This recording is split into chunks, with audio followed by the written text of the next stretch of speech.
tu restes que moi, il t'attend. Merci.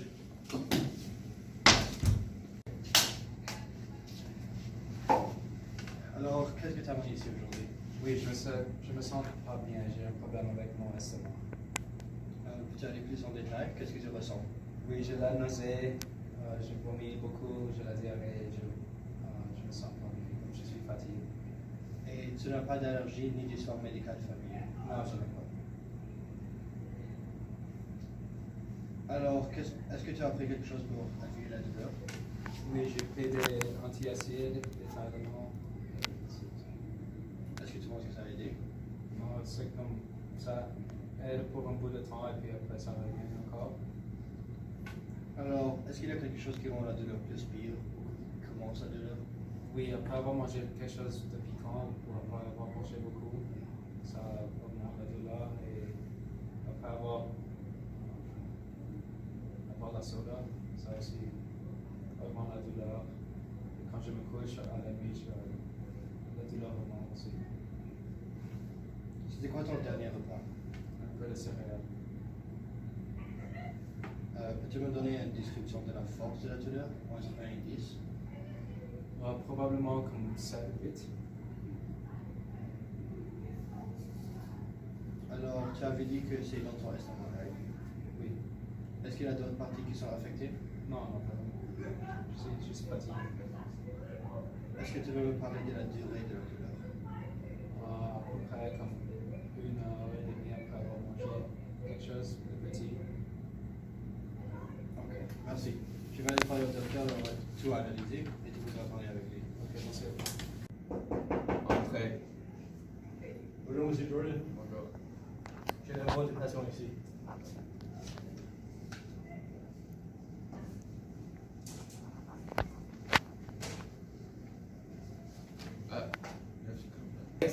J'ai examiné, je veux voir le patient maintenant.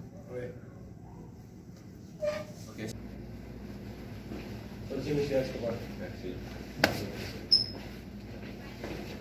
Bonjour monsieur, c'est ce que je vois sur la note de l'infirmière, ton estomac te dérange et tu vomis beaucoup.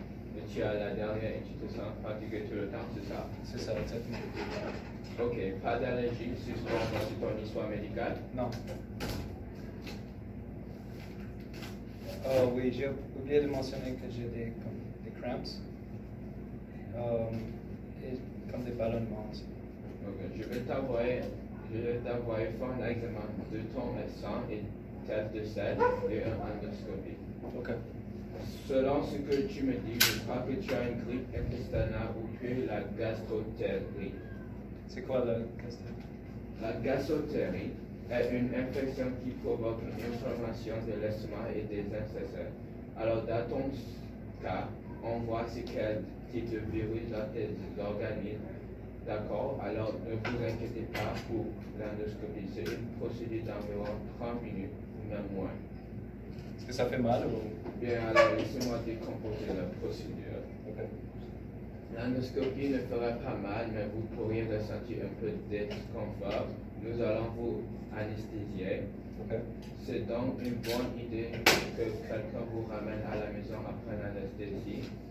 Nous vous mettrons un protégeant de dents pour protéger vos dents, ce qui ne fera pas mal, puis allongez-vous bien sur le côté et insérez l'endoscopie le long de votre bouche, à travers de l'œsophage de l'estomac, jusqu'à arriver au duodénum. À partir de la travers de l'endoscopie, nous allons pomper un peu d'air pour rendre le tout plus visible. À partir de là, nous pourrons tout voir clairement à travers la caméra de l'endoscope et retirer un morceau de tissu pour pouvoir examiner et traiter le problème avec plus grande précision. Ensuite, nous retirerons l'endoscope en toute sécurité et vous aurez terminé. Après la procédure, vous pouvez développer une petite toux, une mal-gorge ou des ballonnements. Ces effets secondaires ne devraient pas être présents que pendant quelques jours maximum, d'accord? Ok. Oui, je comprends. Alors bien, l'infirmière va te diriger dans la chambre.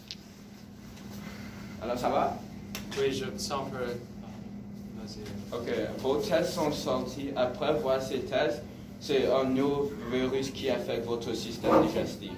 C'est quelque chose, le repas que j'ai mangé? Exactement. Et aussi, tu ne changes pas vraiment des aliments après ce qu'on voit, ce que c'est la question que l'infirmière m'a donnée. Donc, pour le moment, nous vous prescrivons un type de Pepto-Bismol et je vous donne quelques mesures pratiques que vous pouvez prendre. Donc, la première chose que je recommanderais est que vous arrêtiez de consommer des aliments épicés et des produits laitiers. Évitez les bonbons et les chocolats et essayez d'éviter les aliments transformés, des choses comme les boissons gazeuses et la caféine. Je vous recommanderais également de limiter beaucoup ce que vous mangez. Ok, et qu'est-ce que je peux manger? Quel type d'aliments me recommandez-vous? Des aliments comme les œufs, la viande maigre, les sortes de pâtes et de riz, le pain, les céréales sans sucre, les légumes cuits, etc. Essayons donc les médicaments et le nouveau régime alimentaire pendant une semaine. Et si vous avez des questions ou des préoccupations, je suis invité à prendre un autre rendez-vous avec vous. Ok, je comprends. Merci beaucoup. De rien.